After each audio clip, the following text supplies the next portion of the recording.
नमस्कार दोस्तों।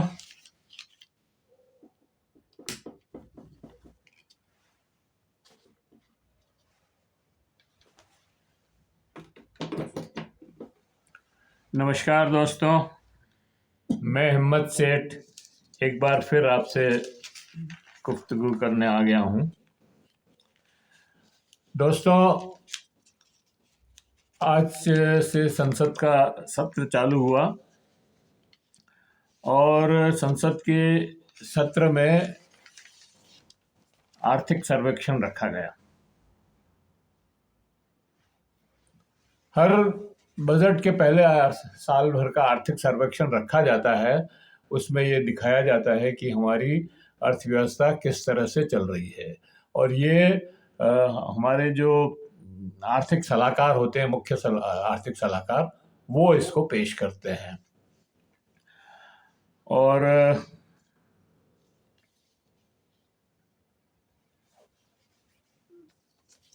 इसके अंदर वो संभावनाएं व्यक्त करते हैं कि हमारी आर्थिक स्थिति कैसी रहेगी, क्या होने वाला है, क्या हुआ, इन सब चीज़ों पर वो अपना वक्तव्य देते हैं। कल बजट आएगा, 2 तारीख, मतलब 1 तारीख है कल। वार्षिक बजट निर्मला सीतारमण रखेगी। और उस बजट के पहले ये आर्थिक सर्वेक्षण इसलिए दिया जाता है कि ये थोड़ा बहुत अंदाज आपको लग जाए कि बजट कैसा होने की संभावना है। खैर, वैसे तो कहने को तो ये बहुत अच्छा बजट, मतलब ग्रोथ हमारी बहुत अच्छी हो रही है और ये सारी बातें इसमें कही गई है, लेकिन ये मतलब सरकार का वार्षिक दस्तावेज है जो बजट के पहले संसद में रखा जाता है। इस पर इसमें बताया गया है कि कृषि में 3.8%, उद्योग में 6.2% और सेवा क्षेत्र में 7.2% वृद्धि होगी। बेरोजगारी दर 3.2 गिरी है। आर्थिक सर्वेक्षण अर्थव्यवस्थाओं को अच्छी बता रहा है, लेकिन इसमें कुछ राइडर्स हैं, कुछ चीज़ें ऐसी है जो इस आर्थिक सर्वेक्षण की जो बातें इसमें कही गई है, और जो अब इसमें एक कहा गया है कि अगर वैश्विक आर्थिक अनिश्चितता रही तो बहुत सारी दिक्कतें आ सकती है। ये जो अनुमान है वो पूरे नहीं हो सकते हैं। जैसे सप्लाई चेन जो है उसमें अगर व्यवधान आ गया तो भी प्रॉब्लम हो जाएगी। एग्रीकल्चर से बहुत होप है, लेकिन एग्रीकल्चर में अगर पानी वानी ठीक नहीं गिरा, मानसून ठीक नहीं हुआ और एग्रीकल्चर ठीक नहीं हुई तो वो भी खर्च मुश्किल हो जाएगा। अच्छा, भारत का विदेशी भंडार 2024 तक 340.3 अरब डॉलर तक पहुंच गया है। 640.3 अरब डॉलर तक पहुंच गया है, जो देश के 90% विदेशी ऋण जरूरतों को पूरा करता है, वो सक्षम है। सेवा क्षेत्र में 11.6% की वृद्धि हुई है और मांग में गिरावट है। इससे निर्यात में वृद्धि नहीं हो रही है और विदेशी निवेश में भी वृद्धि नहीं है। नेट गिरावट आई है और सरकार मेक इन इंडिया और दूसरी स्कीम्स की योजनाओं में विदेशी निवेश आकर्षित करने का ध्यान आकर्षित कर रही है। बैंक की एमपीए में गिरावट हुई है। ये सब बातें तो ठीक है, लेकिन वस्तुतः इसमें बहुत सारी चीज़ें ऐसी बताई गई है कि जिससे हमारी आर्थिक ग्रोथ जो है कम हो सकती है। पूरी बात करें उसके पहले मैं ये अपील करना चाहता हूँ कि अगर आपने हमारे इस यूट्यूब महावीर समता संदेश यूट्यूब को सब्सक्राइब न किया है तो सब्सक्राइब कर लें, बेल आइकन दबाना न भूलें, और अगर वीडियो अच्छे लग रहे हैं तो लाइक करें, फॉरवर्ड करें और लोगों को भी ये बताएं कि हम ये वीडियो देखें और हमारे चैनल को सब्सक्राइब करें। एक जो सबसे बड़ी बात यह है कि नरेंद्र मोदी की सरकार जो है, उन्होंने 1947 में विकसित भारत बनाने का अपना वो संकल्प दोहराया है, और इस आर्थिक सर्वेक्षण ने उसमें वाट लगा दी है। वाट ऐसे लगा दी है कि भाई इन्होंने कहा अगर आज से मतलब अभी से 2025 से 2047 तक हर साल हमको 8% से ज़्यादा की ग्रोथ चाहिए, अगर हमको 2047 में विकसित भारत बनाना है तो अभी तो 8% भी नहीं है, बल्कि 6.5% भी नहीं है। अभी जो आंकड़े आए हैं, जो ये आर्थिक सर्वे जो भविष्यवाणी कर रहा है या जो अनुमान बता रहा है, वो 6.3 से 6.6 के अंदर है। 6.6 से के तो एवरेज माने तो 6% मान लीजिए कि आर्थिक ग्रोथ होगी।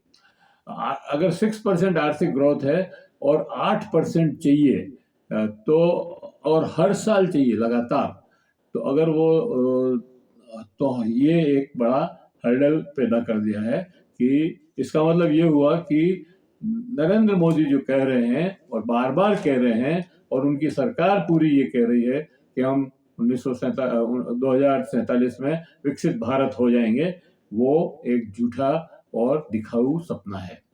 वो वैसा ही है जैसा किसानों को कहा गया था 2022 में आपकी आय डबल कर देंगे, वैसा ही सपना ये है, क्योंकि वो भी आय भी डबल नहीं हुई, बल्कि लागत और बढ़ गई, आय तो और कम हो गई एक्चुअली। तो इसी तरह से जो विकसित भारत का जो आइडिया है वो 2047 में पूरा होता हुआ नहीं दिख रहा है इस आर्थिक सर्वेक्षण के आधार पर।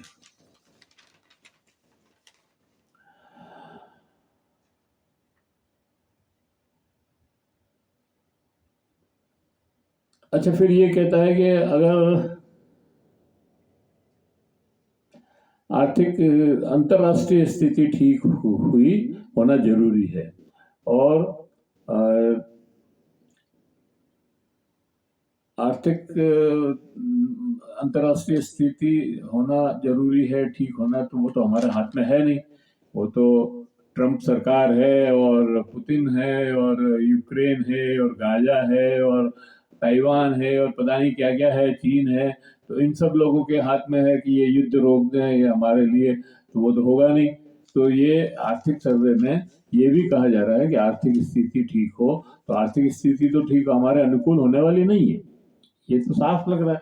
इसका मतलब ये है कि वो जो वादा किया जा रहा है या ये सपने दिखाए जा रहे हैं वो पूरे होने वाले किसी भी हालत में नहीं है।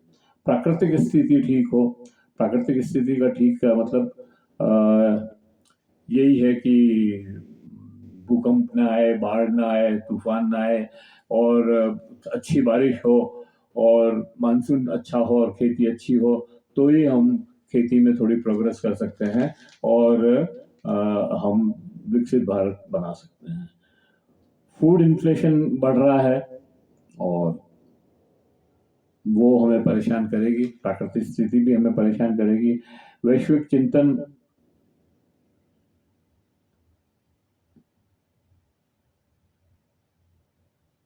बचना मुश्किल है, और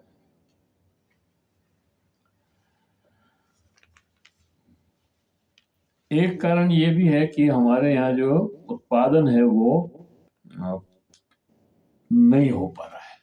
हमारे यहाँ जो उत्पादन है वो महंगा पड़ता है, और उसकी वजह से जो है हम बाहर से सामान खरीद रहे हैं, तो हमारा आयात बढ़ रहा है, और आयात बढ़ रहा है मतलब हम जब तक हमारा मैन्युफैक्चरिंग सेक्टर ग्रोथ नहीं करता है तो हमारी अर्थव्यवस्था किसी भी हालत में ग्रोथ नहीं कर सकती है, क्योंकि मैन्युफैक्चरिंग अगर ग्रोथ करता है मैन्युफैक्चरिंग सेक्टर तो उसी से जॉब निकलती है, उसी से बेरोजगारी कम होती है, उसी से पैसा बनता है, हम निर्यात कर सकते हैं।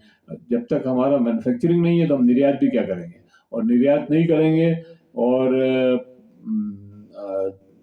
डिमांड भी नहीं होगी तो हम कहाँ से हमारा ग्रोथ करेंगे। तो ये बहुत बड़ी जो है एक कारण है।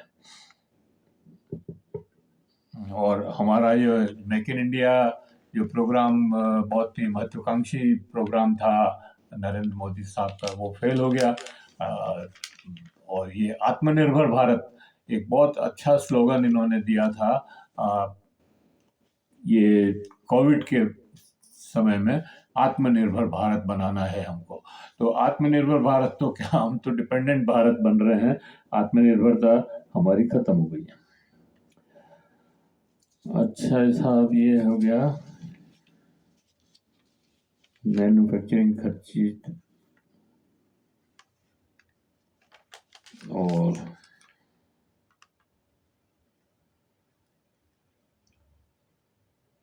तो इस तरह से हमारा जो विकसित भारत होने का जो सपना था वो पूरी तरह से फेल हो गया है। और हम अब बहुत ज़्यादा चाइना पे डिपेंडेंट है। चाइना जो माल बना रहा है वो जिस भाव में हमारे को हम बनाएंगे उसी भाव माल को तो हमको 10 रुपये मतलब 120 रुपये में पड़ेगा, और चाइना हमको 90 रुपये में सप्लाई कर रहा है। तो ये स्थिति जब तक रहेगी तब तक हम विकसित भारत तो क्या, जो भारत है उसको भी मेंटेन करना मुश्किल होगा। ये बात समझ लेने की जरूरत है। अच्छा, इन्फ्लेशन बढ़ रहा है, महंगाई बढ़ रही है, मतलब इन्फ्लेशन बढ़ने का मतलब महंगाई बढ़ रही है। और हमारे पास लोगों के पास आय नहीं है खर्च करने के लिए, निवेश घट रहा है। और हम कोशिश कर रहे हैं कि और विदेशी निवेश भी घट रहा है। और सबसे बड़ी बात यह है कि हमारे यहाँ के जो पूंजीपति हैं वो बाहर विदेशों में जाकर के निवेश कर रहे हैं, बल्कि वहीं रह गए हैं। हमारे यहाँ से लाखों लोग जो करोड़ोंपति है वो यहाँ से छोड़ के जा रहे हैं और विदेशों में जाकर के बस रहे हैं और वहीं पे अपने उद्योग धंधे वगैरह लगा रहे हैं। मतलब और वैसे देखा जाए तो वैश्विक मांग भी बहुत कम है।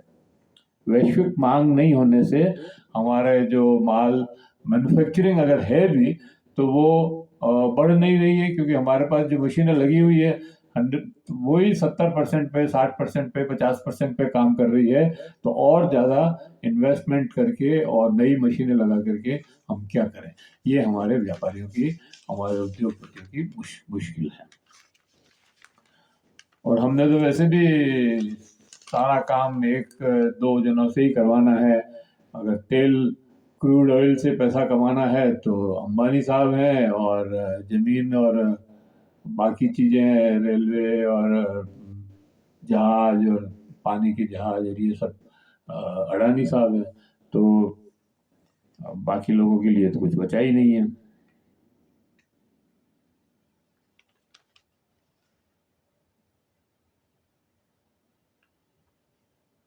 तो इससे ये लगता है कि ये जो सारा